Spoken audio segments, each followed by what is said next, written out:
আসসালামু আলাইকুম। এটিএন বাংলা সংবাদে সবাইকে স্বাগত জানাচ্ছি। তামান্না মৌ। সব ছাত্র সংগঠনের সাথে বসে খুব দ্রুতই ঢাকা বিশ্ববিদ্যালয়ের কেন্দ্রীয় ছাত্র সংসদ ডাকসু নির্বাচনের রোডম্যাপ ঘোষণা করা হবে বলে জানিয়েছেন বিশ্ববিদ্যালয়ের উপাচার্য অধ্যাপক নিয়াজ আহমেদ খান। এর আগে বৃহস্পতিবার মধ্যরাতে ডাকসু নির্বাচনের রোডম্যাপ দিতে ৭২ ঘণ্টার আলটিমেটাম দেয় বৈষম্য বিরোধী ছাত্র আন্দোলন। দেখুন মনির হোসেন তপুর রিপোর্ট। ঢাকা বিশ্ববিদ্যালয়ের সিন্ডিকেট সভায় ডাকসু নিয়ে কোনো সিদ্ধান্ত নেওয়া হয়নি। বিশ্ববিদ্যালয়ের উপাচার্য অধ্যাপক নিয়াজ আহমেদ খান ও প্রক্টর সাইফুদ্দিন আহমেদ খানের সঙ্গে এ বিষয়ে বাকবিতণ্ডায় জড়ায় শিক্ষার্থীরা। পরে মধ্যরাতে ক্যাম্পাসে বিক্ষোভ মিছিল করে তারা।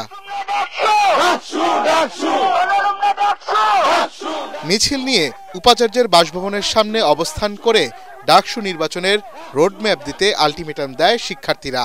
আমরা বলতে চাই, অতি দ্রুত সময়ের মধ্যে ভাইস চ্যান্সেলর স্যারকে মেরুদণ্ড সোজা রেখে তাকে রোডম্যাপ ঘোষণা করতে হবে এবং তার সময়সীমা ৭২ ঘন্টা মাত্র। ৭২ ঘন্টার মধ্যে যদি রোডম্যাপ ঘোষণা করা না হয় তাহলে কঠোর থেকে কঠোরতর আন্দোলনে আমরা যাব।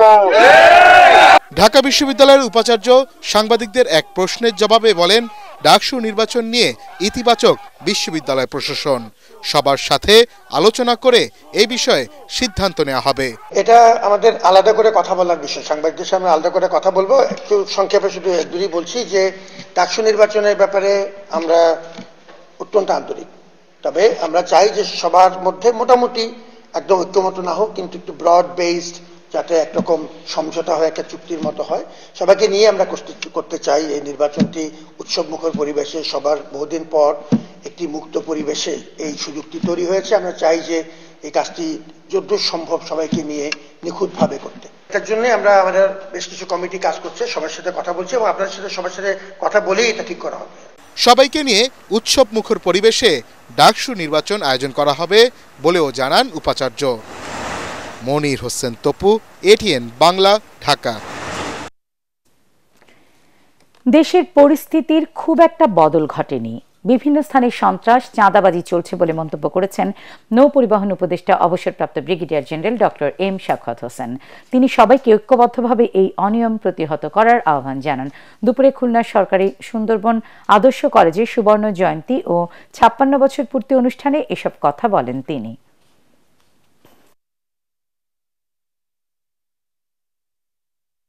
এখনো চাঁদা, সন্ত্রাসী, চাঁদাবাজি এগুলো হচ্ছে।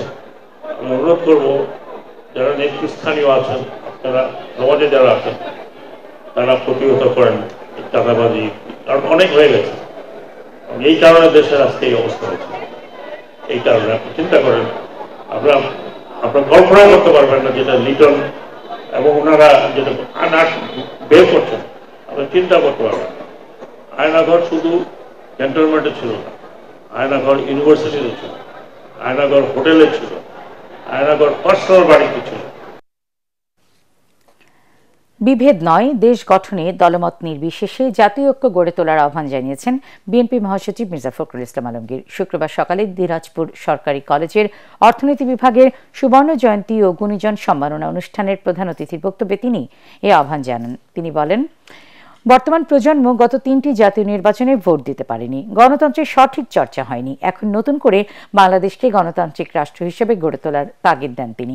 এ সময় গত ১৫ বছরে $২৮০ বিলিয়ন বিদেশে পাচার হয়েছে বলেও জানান মির্জা ফখরুল। হাজার হাজার নেতাকর্মীকে বিনা বিচারে হত্যা করা হয়েছে। এই একটা অবস্থা আমরা পার হয়েছে, আর নতুন সম্ভাবনা দেখা দিয়েছে। গণতান্ত্রিক যুদ্ধ ছিলাম, আজকে সেই গণতান্ত্রিক যুদ্ধ শেষ হয়েছে, কিন্তু এখন পর্যন্ত আমরা সেই ঐক্যের যে যুদ্ধ, সকলে মিলে একসাথে দেশটাকে যে গঠন করব, তাকে নির্মাণ করব, তাকে একটা পথরেখা দেখাবো, আজকে এই বয়সে এসে আমার কাছে মনে হয় এই জায়গায় আমাদের ব্যর্থতা। বাংলাদেশের নির্বাচনে আওয়ামী লীগের আর ফিরে আসার সুযোগ নেই বলে মন্তব্য করেছেন জামায়াতে ইসলামীর আমির ডাক্তার শফিকুর রহমান। তিনি বলেন, যারা এদেশের মানুষকে ভালোবাসে না, সম্মান করে না, তাদের কপালে আর নির্বাচন নেই। দুপুরে নাটোর নবাব সিরাজউদ্দৌলা সরকারি কলেজ মাঠে জেলা জামায়াত আয়োজিত কর্মী সভায় তিনি এসব কথা বলেন। জামায়াত আমির আরো বলেন, পতিত আওয়ামী লীগ 3টি নির্বাচন করেছে জুলুম করে। যারা নির্বাচনেই বিশ্বাস করে না, তাদের আবার কিসের নির্বাচন? এ সময় অন্তর্বর্তী সরকারের উদ্দেশ্যে তিনি বলেন, অতি জরুরি সংস্কার শেষে নির্বাচন দিয়ে যে যার জায়গায় ফিরে যান। এরা তিনটি নির্বাচন অবৈধভাবে ক্ষমতায় থাকার সময় কি তাণ্ডব চালিয়েছে, আমরা কি ভুলে গিয়েছি? যারা নির্বাচনেই বিশ্বাস করে না, তাদের আবার কিসের নির্বাচন? আগামীতে আমরা চাই জরুরি, অতি জরুরি সংস্কারগুলো সাধন করে বর্তমান সরকার একটা সুষ্ঠু নির্বাচন দিয়ে তারা যার যার জায়গায় চলে যায়। এই নির্বাচনে জনগণ যাকে ভালোবাসে, যার উপরে আস্থা রাখতে পারবে, যাদেরকে দেশের দায়িত্বটা দিলে তারা দেশের মানুষকে সম্মান করবেন, ভালোবাসবেন। পরবর্তী সংবাদ দেখার আমন্ত্রণ জানিয়ে এখনকার মতো শেষ করছি। এটিএন বাংলা সংবাদ ইউটিউবে দেখতে ব্রাউজ করুন youtube/ATN Bangla News। আল্লাহ হাফেজ।